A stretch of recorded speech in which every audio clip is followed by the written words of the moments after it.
오늘은 포기하지 않으시는 하나님이라는 제목으로 사사기 2장 16절부터 23절의 말씀을 통해서 말씀을 나누도록 하겠습니다. 구약 성경 362쪽에 있습니다. 사사기 2장 16절부터 23절의 말씀 함께 읽겠습니다. 여호와께서 사사들을 세우사 모략자의 손에서 그들을 구원하게 하셨으나 그들이 그 사사들에게도 순종하지 아니하고 오히려 다른 신들을 따라가 음행하며 그들에게 절하고 여호와의 명령을 순종하던 그들의 조상들이 행하던 길에서 속히 치우쳐 떠나서 그와 같이 행하지 아니하였더라. 여호와께서 그들을 위하여 사사들을 세우실 때에는 그 사사와 함께 하셨고 그 사사가 사는 날 동안에는 여호와께서 그들을 대적의 손에서 구원하셨으니 이는 그들이 대적에게 압박과 괴롭게 함을 받아 슬피 부르짖음으로 여호와께서 뜻을 돌이키셨음이거늘 그 사사가 죽은 후에는 그들이 돌이켜 그들의 조상보다 더욱 타락하여 다른 신들을 따라 섬기며 그들에게 절하고 그들의 행위와 패역한 일을 그치지 아니하였으므로 여호와께서 이스라엘에게 진노하여 이르시되 이 백성이 내가 그들의 조상들에게 명령한 언약을 어기고 나의 목소리를 순종하지 아니하였은즉 나도 여호수아가 죽을 때에 남겨둔 이방 민족들을 다시는 그들 앞에서 하나도 쫓아내지 아니하리니 이는 이스라엘이 그들의 조상들이 지킨 것 같이 나 여호와의 도를 지켜 행하나 아니하나 그들을 시험하려 함이라 하시니라. 여호와께서 그 이방 민족들을 머물러 두사 그들을 속히 쫓아내지 아니하셨으며 여호수아의 손에 넘겨주지 아니하셨다.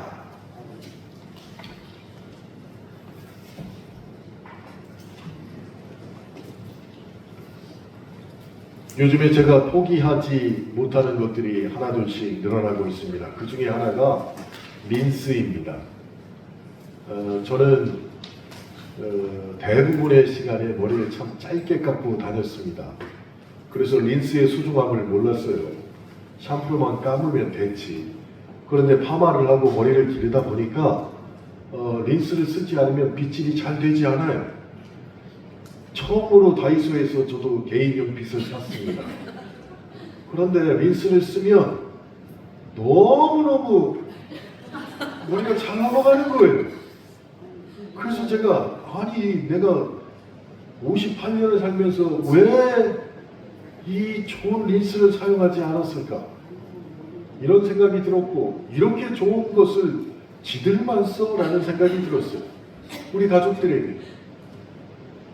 그래서 제가 저희 아내에게 너보다 린스가 아주 작은 게 하나 있었는데 써봤더니 너무 좋은데 하나 줘라 그랬더니 이만한 통에들은 무슨 헤어 마사지 젤 이상한 걸 하나 갖다 줬는데 린스보다 더 좋아요. 머리에 바르니까 막 머리에 윤깔이 나고 더 속이 상했어요. 이렇게 좋은 게 있는데 왜 그래서 포기하지 않고 매일같이 샤워하고 머리 감을 때마다 마지막에 린스를 싹 헹구고 나니까 너무너무 좋은 거예요. 알지 못할 때는 그렇게 좋은 게 있는지도 몰랐는데 알고 나니까 포기할 수가 없는 거예요. 그래서 저는 단발로 머리를 기르려고 합니다. 여기까지 이렇게 길러서 제 카톡 배경사진에 단발로 AI로 만든 사진이 있잖아요. 그렇게 기르려고 합니다. 린스를 써서 아주 잘 관리를 하려고 합니다. 여러분은 어떤 것에 대해서 포기하지 아니하십니까? 윈스턴 처칠이라고 있습니다. 여러분 다 아실 거예요. 영국의 수상이었습니다. 근데 이분이 옥스퍼드 대학에서 졸업식에 축사를 하게 되었습니다. 그때 청중들이 모두 숨을 죽이고 우리 수상이 어떤 멋진 연설을 할까라고 기대하고 있었습니다. 그리고 드디어 그가 입을 열어서 이렇게 외쳤습니다. 포기하지 말라. 정말로 힘있는 목소리로 첫 마디를 그렇게 외쳤습니다. 그리고 청중들을 둘러보았습니다. 청중들은 포기하지 말라라는 힘 있는 목소리를 들은 이후에 윈스턴 처칠 수상이 또 어떤 말을 할까 기대하고 바라보고 있었습니다. 그때 그가 다시 이렇게 말했습니다. 절대로 포기하지 말라. Never give up. 절대로 포기하지 말라. 이게 축사의 전부였습니다. 그런데 이 짧은 축사, 절대로 포기하지 마라. 이 축사를 들은 청중들이 우리와 같은 박수를 쳤습니다. 사실 이 박수의 의미는 그가 한 짧은 연설 그리고 축사보다는 그의 삶을 보면서 정말로 포기하지 않는 인생을 살았던 윈스턴 처칠 그 삶의 존경의 박수를 보낸 것입니다. 그런데 이 처칠의 짧은 축사를 보면서 저에게 드는 생각은 하나님이 우리에게 보여주신 포기하지 아니하시는 사랑, 그것이 이와 같구나라는 생각을 하게 되었습니다. 하나님의 사랑은 결코 그 어느 때도 우리를 포기하신 적이 없습니다. 지독히도 변하지 않는 인간인 것만 하나님은 결코 우리를 포기하지 아니하셨습니다. 하나님에게는 포기함이 없다는 것이에요. 그래서 지금의 저와 여러분이 이 자리에 있는 것입니다. 하나님의 포기하지 않는 사람, 여러분 가슴 속에 꼭 담아두시길 바랍니다. 저는 대학에서 논어와 맹자를 배웠습니다. 근데 논어와 맹자를 보다 보니까 군자, 대인, 소인이라는 단어들이 참 많이 나와 있었습니다. 특별히 맹자의 고자장구라는 책을 보면 그 15장에 공도자라는 사람이 맹자에게 묻습니다. 다 같은 사람인데 누구는 대인이 되고 누구는 소인이 되니 어찌하여 그렇습니까? 라고 공도자가 맹자에게 물었습니다. 그때 맹자가 대답을 합니다. 한문이니까 잘 들으시기 바랍니다. 종기 대체 위대인이요 종기 소체 위소인이니라. 뭔 말인지 모르는 듯한 제가 번역을 해드리겠습니다. 마음을 따르면 대인이 되고 눈과 귀의 욕망을 따르면 소인이 된다라고 맹자가 공도자에게 대답을 했습니다. 우리의 마음을 따라가는 사람이 대인이 되고 눈과 귀의 욕망을 따르는 사람이 소인, 즉 소인배가 된다는 것이에요. 논어 2인편 16장에도 이와 비슷한 구절이 있습니다. 군자는 의의 마음을 두고 소인은 이익을 밝힌다. 우리 속담에도 그런 말이 있지요. 달면 쓰고, 아니죠. 달면 삼키고 쓰면 뱉는다. 누가 그래요? 소인배가 그렇다는 것이에요. 소인배. 그러면 저와 여러분은 군자입니까? 대인입니까? 소인입니까? 이 분류법에 따르면 오늘 본문에 나오는 이스라엘은 너무나도 철저한 소인이었습니다. 이스라엘뿐 아니라 저와 여러분도 이런 경우가 많이 있다는 것이, 사사기를 읽다 보면 드는 생각이, 이스라엘은 저와 여러분의 대표자라는 생각밖에 들지 않는다는 것이에요. 언제? 우리의 마음이 눈과 귀의 욕망을 따라갈 때, 그때 이스라엘이 어떤 일을 겪었는지를 보게 되면, 아, 나를 대표하는 게 이 당시에 이스라엘이구나 라는 생각이 든다는 것입니다. 그런데 그런 소인배를, 그 이스라엘, 우리 하나님은 끝까지 포기하지 않고 사람을 만들어 주셨다, 사사기를 읽으면서. 그러니 정말로 감사한 일 아닙니까? 좋은 일이 있고 하나님이 가까이 하면 우리는 그 은혜에 감사해야 되는데, 대부분은 오만 불손해집니다.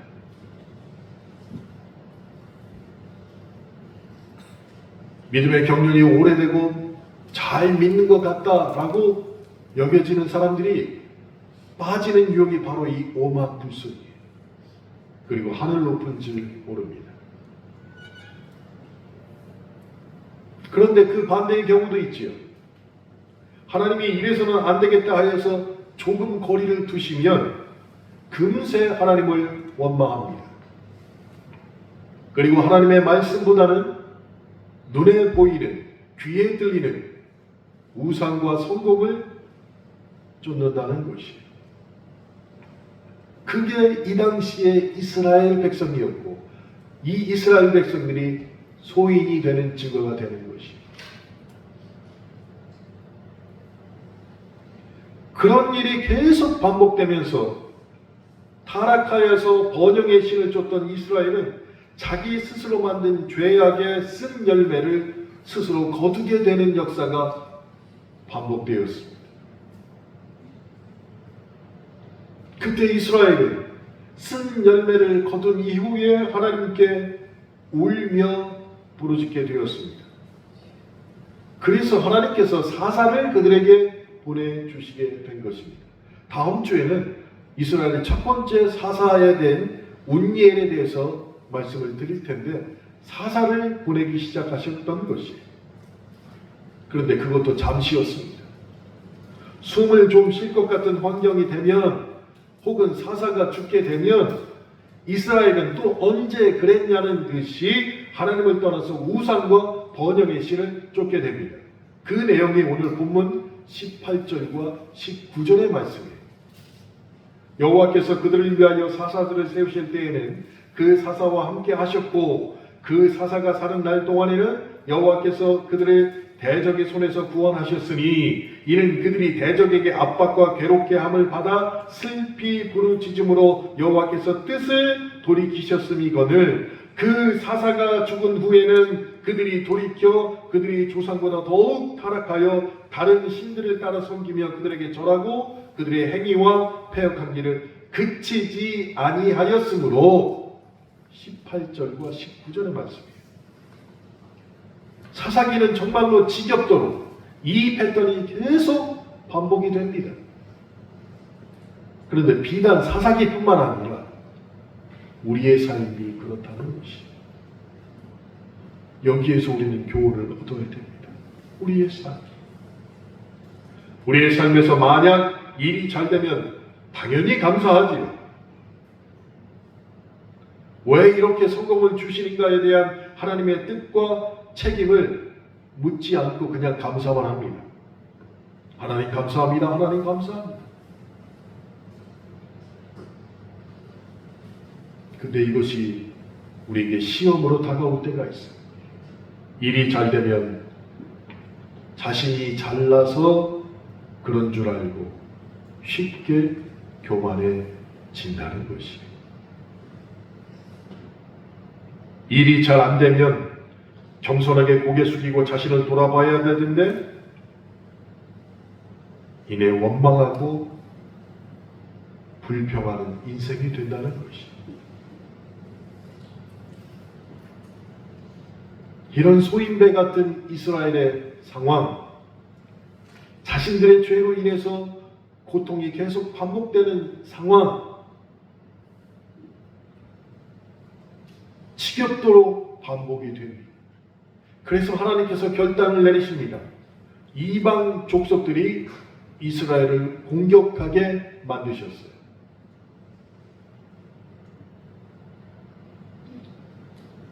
어제 미국과 이스라엘이 이란 테헤란에 그리고 이란 전국에 미사일을 발사했습니다. 그리고 이란도 1시간 후에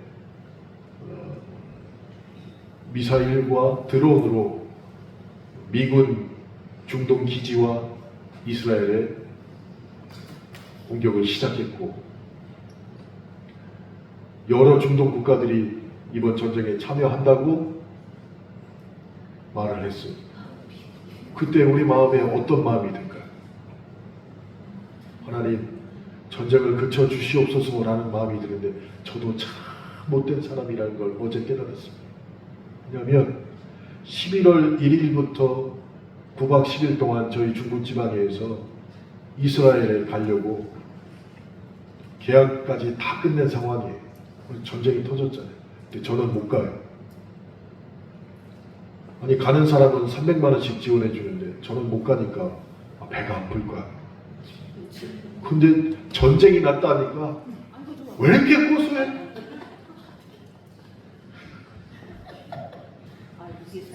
그래가지고 준비하는 목사님한테 전화를 걸었어. 아유, 어떡한 게야. 전쟁 났네. 갈 거요? 아니, 전쟁이 났는데 어떻게 가?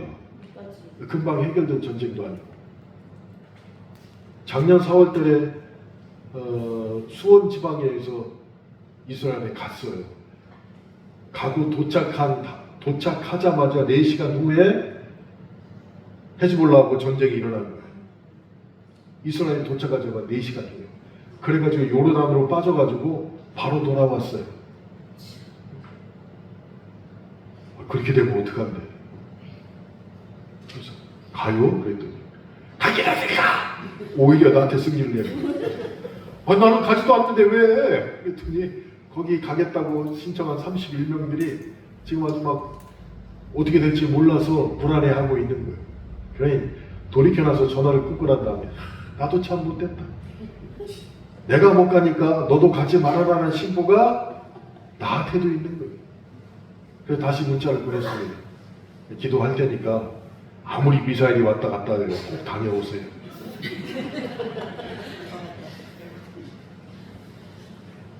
이스라엘이 그랬다는 거예요. 그런 소인데 내가 못 가주면 너도 못 가줘야 돼. 근데 그게 우리에게도 다 있다는 얘기예요. 심지어 이 설교를 하는 제 마음속에도 통제하지 아니하면 언제 튀어날지 모르는 마음이 있다는 것이에요. 그래서 하나님이 다른 민족을 통하여서 이스라엘에게 고통을 주기 시작했습니다. 그랬더니 이스라엘이 그 고통 중에 하나님께 부르짖기 시작했습니다. 처음으로. 그 부르짖음을 들으시고 하나님이 사사를 보내주셨습니다.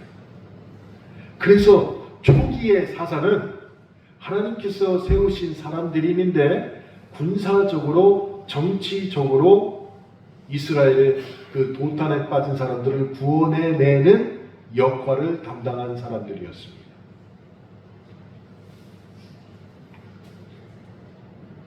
사사들이 자신의 임무를 다 했을 때 그 은혜를 감사하면서 그에게 순종하고 하나님의 말씀에 복종해야 되는데 숨 쉴 만한 형편이 나아졌다고 생각한 이스라엘은 도탄에서 건져내자마자 하나님이 보내신 사사에게도 순종하지 않게 된 것이에요. 그게 오늘 본문 17절입니다. 그들이 그 사사들에게도 순종하지 아니하고 오히려 다른 신들을 따라가 음행하며 그들에게 절하고 여호와의 명령을 순종하던 그들의 조상들이 행하던 길에서 속히 치우쳐 떠나서 그와 같이 행하지 아니하더라. 건져냈더니 숨 쉴만 했더니 사람이 이렇게 변하는 것이에요. 그런데 그냥 변하지 않았습니다. 17절 후반을 해석하면 이런 뜻이 됩니다. 바알이나 아스다롯 우상을 또 섬기기 시작한 것이에요. 그리고 실제로 음행을 하기 시작했습니다. 아무런 부끄러움 없이. 바알과 아스토롯 같은 잡신을 섬기는 의식 자체가 신전에 올라가면 신의 성창들과 성관계를 맺는 것이 예배의 일부였어요. 그걸 아무런 부끄러움 없이 행합니다. 사사가 죽은 후에는 그 도를 더 심하게 넘었습니다. 조상들보다 더욱 타락한 행동과 배신을 이스라엘 백성들이 4일만 하니까 또 일삼게 되었다는 것이. 그래서 하나님은 그 가나안 땅에 아직 정복되지 않은 7 족속을 남겨두게 되셨습니다. 그 내용의 본문 20절부터 23절입니다. 그들이 분명히 하나님의 말씀을 듣고 그들을 정복해내야 되는데 하나님이 오히려 안 되겠다, 남겨둬야겠다고 7 족속을 남겨두셨다는 것이에요. 하나님이 가나안의 7 족속을 다 진멸하라라고 먼저 명령을 내리셨습니다. 그랬을 때 이스라엘 백성들이 다른 족속들은 점령을 했는데 이 7 족속은 감히 엄두를 내지 못하고 핑계를 대기 시작합니다. 뭐라고 핑계댑니까? 저들은 철병거가 있습니다 라고 말이죠. 철병거가. 이 핑계 저 핑계 대면서 하나님의 말씀을 순종하지 않았던 것이에요. 그런데 진짜 그랬을까요? 아니었다는 것이에요. 사실은 그 타락한 가나안 문화를 좋아하여 그 자신들의 삶 가까이 두고 싶었어요. 그것을 하나님이 모르실 리가 없죠. 하나님은 불벼락을 내리시던가 땅을 갈라지게 하여서 이 가나안의 7 족속을 다 멸하실 수도 있었습니다. 그런데 그렇게 하지 않으셨습니다. 그리고 나서 계획을 바꾸셔서 하나님은 인간이 하나님의 말씀에 순종하지 않고 복종하지 않았을 때 그 죄가 스스로 정말로 초래한 엄청난 결과가 무엇인지를 남겨둔 7 족속을 통하여서 이스라엘 백성에게 보여주셨다는 것입니다. 여러분, 하나님 앞에 회개합니다. 하나님 막 은혜 받아가지고 눈물 팍팍 흘리면서 주여 하고 큰소리 맞춰서 회개의 기도를 할 때 정말로 내장 끝에 있는 것까지 다 토해내셔야 됩니다. 근데 많은 분들이 정말 사랑한 것을 남겨놓고 위장을 해요.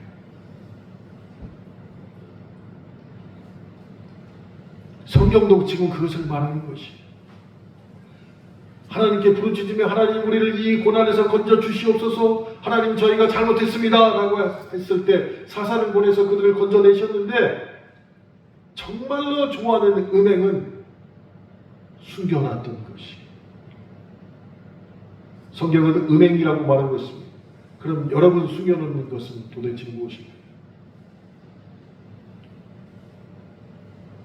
그 숨겨놓은 죄악 때문에 이스라엘의 역사가 암울하게 된 것이. 사사기를 여러분이 읽다 보면은 사사가 등장할 때마다 반복되는 단어가 나오는 것을 볼 수 있습니다. 한 사사가 등장할 때마다. 그게 무엇이냐? 우리나라 말로 번역해서 또, 다시 라는 히브리어 야사프가 사사의 등장 때마다 계속 나옵니다. 예를 들어서 사사기 3장 12절에는 이스라엘 자손이 또 여호와의 목전에 악을 행하니라. 사사기 4장 1절에는 에훗이 죽으니 이스라엘 자손이 또 여호와의 목전에 악을 행하며, 6장 1절에는 이스라엘 자손이 또 여호와의 목전에 악을 행하였으며, 10장 6절에 이스라엘 자손이 다시 여호와의 목전에 악을 행하여, 이렇게 사사가 등장할 때마다 또 혹은 다시라는 야사프라는 히브리어 단어가 계속 나온다는 것이. 근데 이것이 사사기가 끝날 때까지 반복이 됩니다. 이 두 단어를 통하여서 우리가 유추하고 확인할 수 있는 것은 사사시대의 범죄의 악순환, 타락의 사이클이 무엇인지를 우리에게 보여준다는 것이에요.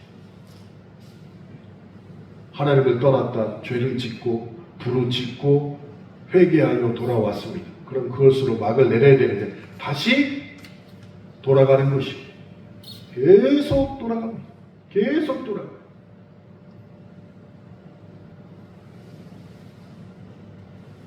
이것을 잘 인식하는 것이 신앙생활하는 데 매우 중요합니다. 우리 인간이 이렇듯 철저히 타락되었다는 것, 그리고 우리 인간 스스로는 구원할 수 없다는 것을 우리는 알아야 된다는 것이. 제가 어제 저녁에 꿈을 꿨는데 무슨 꿈인지는 잘 모르지만 기억나는 게 여러 가지가 있습니다. 저희 집사람이 저한테 그래요. 며칠 전부터 계속 여보 당신 도대체 왜 그래? 왜? 그랬더니 그렇게 잠꼬대를 심하게 한다. 잠꼬대. 근데 저는 그냥 이렇게 살짝 하는 게 아니라 밖에서 들릴 정도로 잠꼬대. 근데 어제는 저도 기억이 나요. 가족 전체를 태우고 차를 운전하고 가는데 막 누군가에게 쫓기기 시작하는데 산골 비탈골 너무너무 운전을 잘하는. 근데 차가 고장이 난 차를 앞에서 끌고 가족을 다 태우고 그 험한 길을 막 제가 차를 이렇게 끌고 갔어요. 근데 제가 키로수가 많이 나가니까 배가 많이 나왔잖아요. 꿈 끝날 때쯤 돼서 너무 힘이 들어가지고 딱 보니까 배가 다 들어갔어요. 얼마나 기뻤는지 모르겠어요.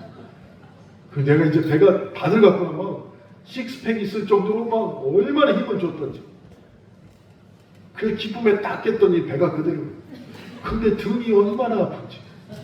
자면서 힘을 얼마나 줬던지 어깨하고 등이 너무 아픈 거예요. 꿈에서는 다 할 수 있더라고요. 가족을 다 태우고 차를 끌고 비탈길 그 험한 길을 다 다닐 수 있는데 현실에서는 그럴 수 없잖아요. 자, 꿈에서는 우리가 스스로를 구원할 수 있다고 믿을 수 있을 것 같아요. 왜? 다 할 수 있으니까. 근데 현실에 돌아와서 내가 나를 스스로 구원할 수 있을까? 할 수 없습니다. 왜 그럴까요? 우리의 마음이 타락으로 계속 가기 때문에 어떻게든 눌러놓지 않으면 타락 쪽으로 계속 가기 때문에 스스로 나를 구원할 수 없다는 것이.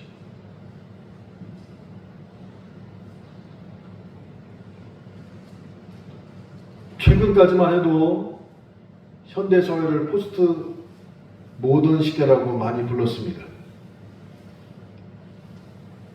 이 시대에 여러 특징이 있지만 그 대표적인 것이 포스트 모던 시대에는 절대 기준을 거부한다는 것이, 절대 기준이 없다는 것이. 그러면서 스스로 구원의 길이 있다라고 이야기합니다. 그 방법으로 자기 개발을 하자는 것이. 절대 기준은 없으니까 자기 역량에 맞춰서 우리가 스스로 구원할 수 있으니까 그러기 위해서 제발 자기 개발을 해라. 좋은 말이죠. 그렇듯하게 들립니다. 달라이 라마는 이렇게 얘기했습니다. 이 포스트 모던 시대에 신은 당신 안에 있다. 충분히 내가 통제할 수 있다는 것이. 당신 안에 구원이 있다. 내 안에 잠든 거인을 깨워라. 듣기에는 참 좋은 말입니다. 이 모든 말들이 인간들에게 희망을 주고 가장 선한 것처럼 보이나 정말로 사실은 치명적인 독입니다. 왜 그럴까요? 우리는 그렇게 선하지도 않기 때문에. 우리는 선함을 유지할 가능성도 없기 때문에.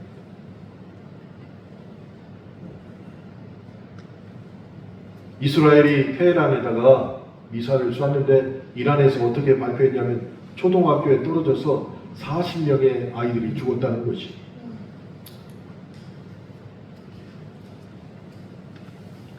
진짜인지 아닌지는 모릅니다. 그런데 아무런 잘못 없는 40명의 아이들이 미사일에 맞아서 죽어버렸어요. 그럼 그 미사일을 쏜 사람은 선한 사람입니까?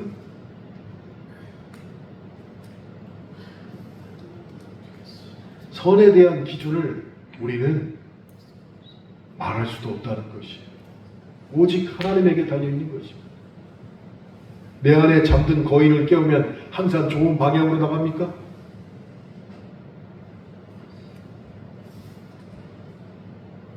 사사기를 보면서 우리는 그것을 깨달아야 됩니다. 그것이 바로 인간의 모습 그대로를 사사기에 기록해 놓은 것이에요. 스스로 구원할 수 없는 절대 타락의 존재, 그게 우리의 모습입니다. 그런데 하나님은 그런 우리의 모습을 보시고 아시면서 끝까지 포기하지 않으셨다는 것이에요. 사사시대에는 사사를 보내셨고 왕정시대에는 선지자를 보내셨습니다. 그리고 마침내 예수님까지 보내셔서 하나님은 끝까지 우리를 구원하시고자 하셨다는 것이에요. 이런 하나님의 의지를 한마디로 표현하면 나는 너를 절대 포기할 수 없어 라는 것이에요. 나는 너를 절대 포기할 수 없다는 것이에요.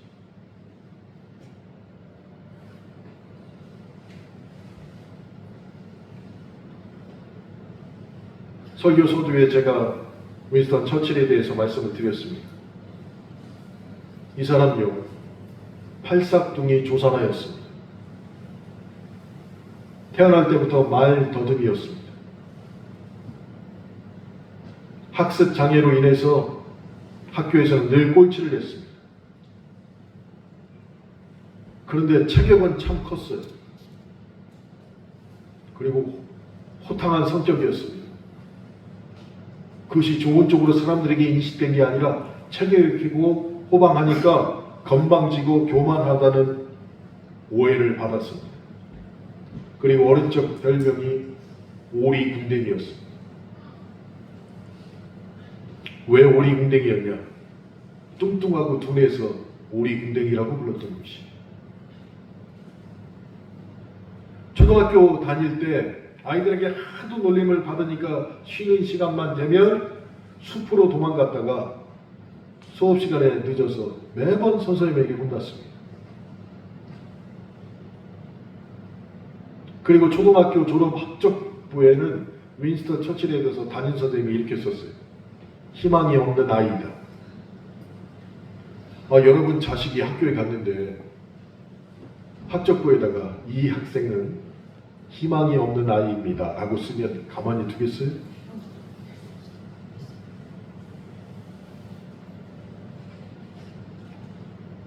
중학교 갔을 때 영어 과목에 낙제 점수를 받았습니다. 아니 영어가 모국어인데 영어가 모국어인데 영어 과목에 낙제 점수를 받아서 중학생 때 3년을 무급했어요.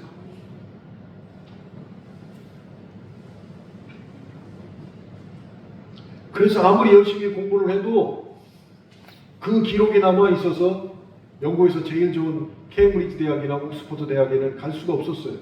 그러니까 얘가 영국의 육군 사관학교에 들어가게 된 것이에요. 근데 한 번에 됐을까요? 사관학교도 2번이나 떨어졌어요.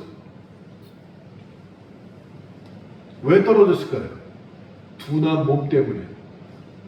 사관학교는 공부만 잘한다고 들어간 게 아니잖아요. 체력 실정도 받아야 되고 달리기도 해야 되고 뭐 여러 가지 측정 결과가 있는데 둔한 몸 때문에 2번이나 떨어졌어요. 그래서 그럴까? 오해하지 마시기 바랍니다. 결혼 못하신 분들. 여러분이 그런 얘기 아니에요. 네? 윈스턴 처칠이 37까지 장가도 못 갔습니다. 말도 더듬고 몸도 둔하고 학교도 유급했고 대학도 2번이나 떨어졌고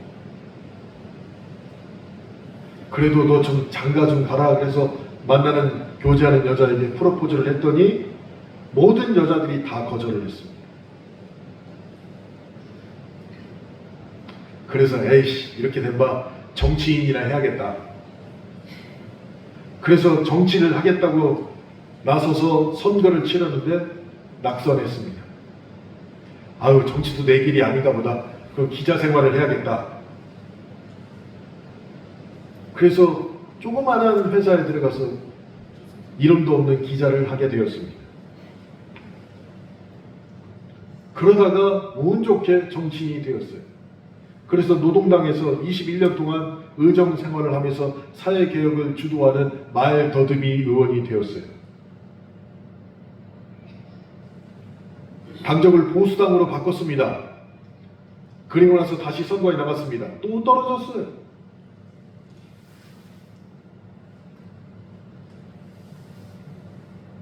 그때부터 윈스턴 처칠이 자기의 마음속에 담아둔 얘기가 무엇입니까?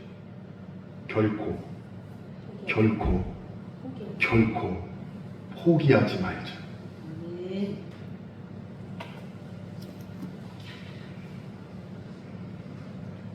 모든 악조건을 다 가지고 있던 사람이었는데 정말로 포기하지 않았더니 나중에 어떤 사람으로 변했습니까? 노벨 문학상 수상자가 되었습니다. 세계대전에서 영웅이 되었습니다. 그리고 위대한 정치인이 될 수 있었습니다.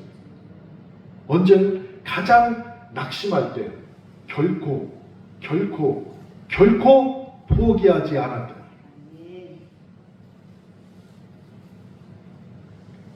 처칠의 포기하지 않는 열정은 우리를 포기하지 아니하시는 하나님의 열정과 너무나 닮았다는 것이. 그래서 제2차 세계대전 때 윈스턴 처칠은 불리한 상황 가운데 그 위력을 발휘하게 됐던 것입니다. 영국 의회에서도 윈스턴 처칠이 짧은 연설을 했습니다. 뭐라고 연설했느냐? 피와 노고와 눈물과 땀 외에는 내가 국민들에게 줄 것은 아무것도 없습니다. 자신의 피와 땀과 눈물, 이것 외에는 내가 백성들에게 줄 것이 아무것도 없다는 것이, 이미 다 줬다는 것이.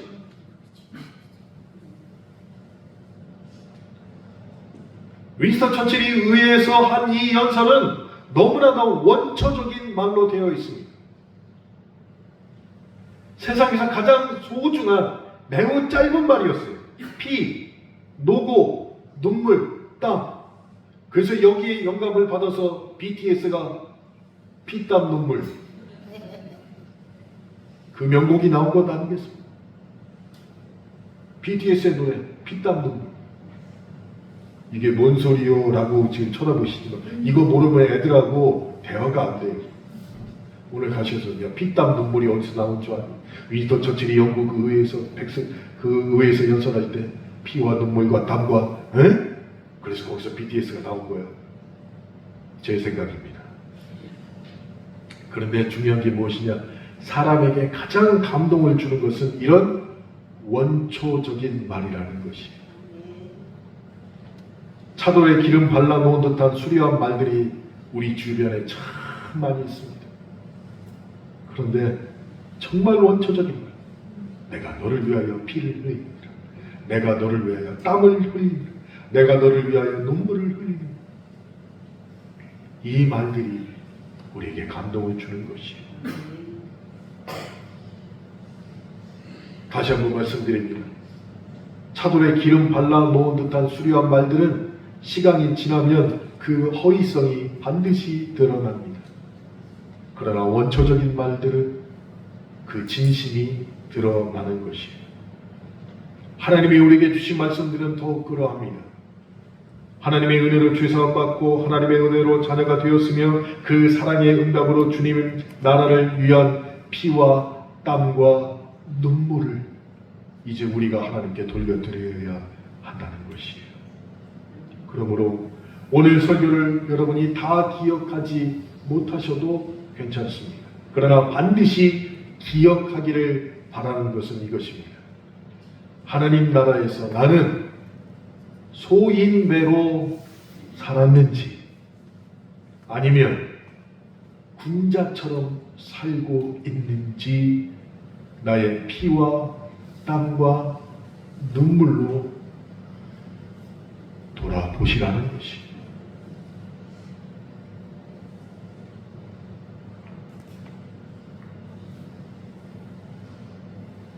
하나님께서 그렇게 고뇌하고 기도하는 자에게 이스라엘을 회복시키시고 어려운 가운데서 건져내셨던 그 은혜가 그들에게 임하기를 주님의 이름으로 축원합니다. 함께 기도하시겠습니다.